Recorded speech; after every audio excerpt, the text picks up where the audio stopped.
Pues es que yo no decido cómo tirármelo, como salgan, hijo. ¿Qué le digo? Oye, hazte enorme. Vas a hacer el último enorme, tío.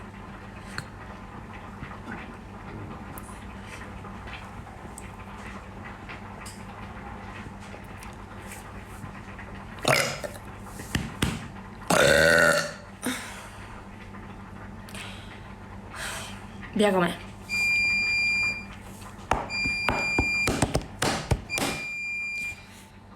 Después de comer hago otro directo.